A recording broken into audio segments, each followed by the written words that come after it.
We got a van load of DVDs and CDs. See if you can see them all there. It's quite a bit. It's like 60 boxes, I think, or so. And I'm delivering them to Indianapolis. So you might be saying to yourself, John, why are you driving to Indianapolis to deliver all this media? It's a good question. It's not super far. It's like 2 hours, a little over 2 hours away. And this is a pretty big order. It's $700 bucks.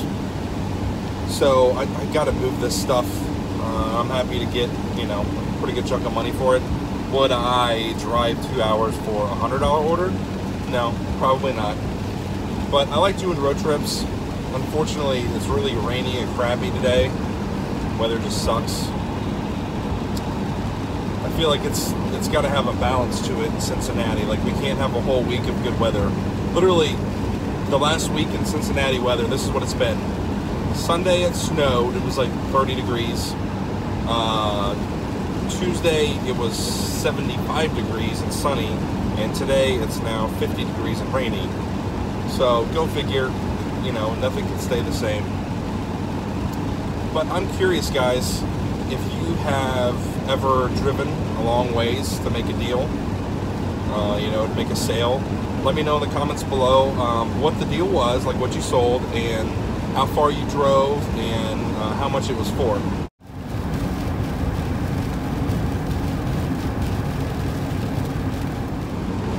So I'm driving on I-74, and I'm passing through Greensburg, Indiana, and that's where Chad, the Golden Finger Picker, lived for a while before he moved down to Florida.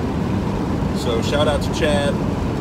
If you guys aren't already subbed to him, please go sub to him. I'd be surprised if anybody watching this isn't already sub to him. But he has an awesome channel. The guy just has incredible product knowledge. Like, he really knows his stuff. So go sub to Chad.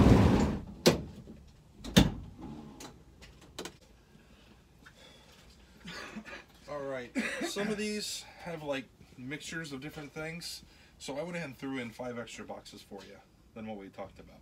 Alright. Just to give you some extra inventory. That way, if there's, problems with some here and there, kind of make up for it a little bit. All right, well, why don't we get the unloading over with, and then we'll talk.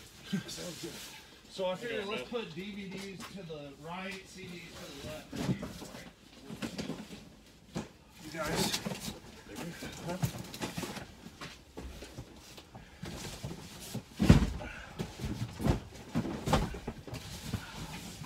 I don't think I can do 3. Oh yeah, I wouldn't try it.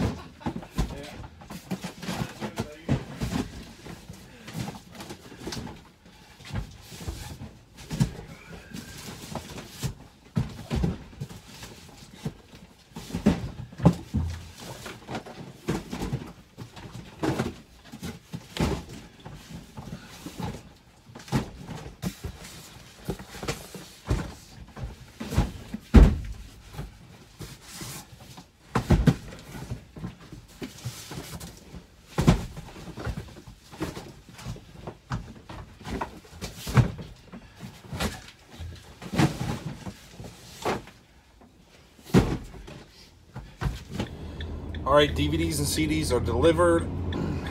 Got money. I'm very happy about it. It stopped raining too, so that's a plus. It'll be a dry ride back home. The guy was asking me, because he actually introduced me to his buddy. There's 2 guys there.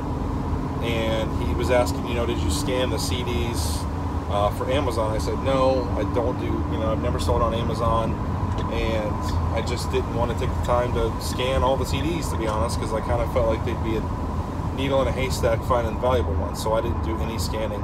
So he was scanning through a box or 2 when I was sitting there. He's like, yeah, looks like you haven't scanned through these. So he found some gems, which I'm happy with. I want him to make money too. Everybody wins. And I was telling him that I've still got a bunch more CDs, and I think he might make a trip to Cincinnati and buy up the rest of what I got, which would be fantastic. Because the CDs have been a little bit harder to move than the DVDs have. So we'll see.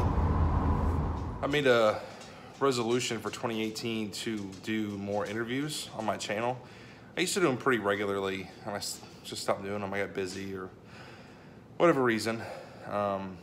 but I've been doing them every other week now on Mondays, pretty consistently. And I've got Tanya on today, Thrifty Treasures. Try to give you guys a little bit of sneak peek of that. It's just fun, you know, finding YouTubers that are just starting out. Tanya's been around for a while, obviously, but some of the other people I've been interviewing are just kind of getting their start. It's tough to get a following at first when you first start doing this.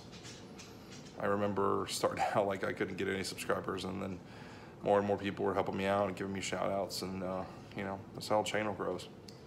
If you guys have a YouTube channel and you've never gone live before, I highly recommend it. It's a lot of fun. It can definitely be nerve-wracking at times, but at least for me anyways, if I can get somebody to do the show with me, you know, take some of the pressure off. If you're flying solo, it's really nerve-wracking. But I'll show you guys how to do it. You just go into your Creator Studio, go to live streaming, go to events, and you could just set up a new live event here and like do all the stuff. And then once you actually set up one, like I've got this one ready to go with Tanya, you start the hangout. And then I'll just send her the link and she'll jump in the show. Hey, I'm doing a vlog today and I'm like showing the behind the scenes of like doing one of these live shows. Do you care if I record some of this before we go on? Okay, cool. So this is a Google Hangout chat. You can see Tanya there. Hey everybody, it's Tanya, Thrifty Treasures. Go sub to her if you haven't already. I don't know why. So yeah, when you're trying to juggle a live show, you've basically got your window open so that you can see who you're talking to, and then you've got a chat screen over here. You know, so you try to keep up with that. And then you've got like a little chat here that just you and the person can see that you're chatting with. And it's good because like you can put questions in there that people are trying to, you know, ask as the show's going on. But yeah, it's a lot to juggle. But it's fun though. It's even worse when you're doing OBS. Do you do OBS? I don't, you know, Lonnie's offered to teach me how to do it, but I just can't. It just seems really confusing. And what we do right here, like we're having all these windows open and these different chats, this is enough for me to manage right here. You know? I remember the first time I did OBS, I'm like, oh, I was sweating, literally sweating, because it was just so stressful, because there's so many things to juggle, and you've got to like, you know, cross your I's and dot your T's or whatever. So I got this message about my bulk DVD listing. He says, hello, I'm only a couple hours from Cincy. What would your best price be on 500 if I pick them up? Thanks. So I'm being careful with this. And I asked Lonnie for advice, Garage Flips. So thank you, Lonnie.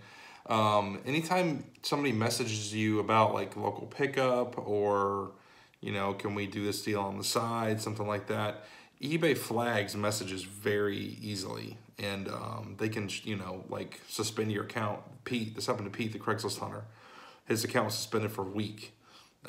Just because Pete did nothing wrong. He just messaged, you know, he replied to a message like, yeah, you can, if you buy it, you can pick it up at our store. Like that's all he said. Like it was something silly like that.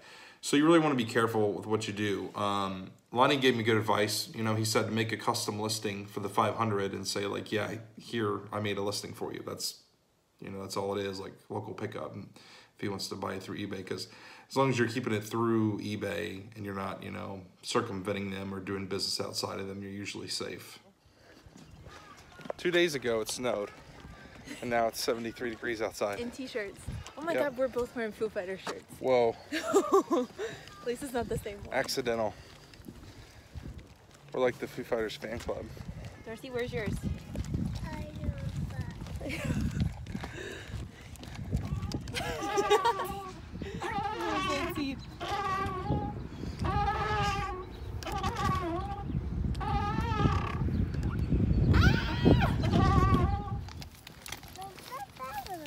S T U V W Say W, it's my favorite. Daddy. Say W. Daddy. That's it for this video, guys. Thank you for watching. If you enjoyed it, please like and subscribe, and I'll see you next time.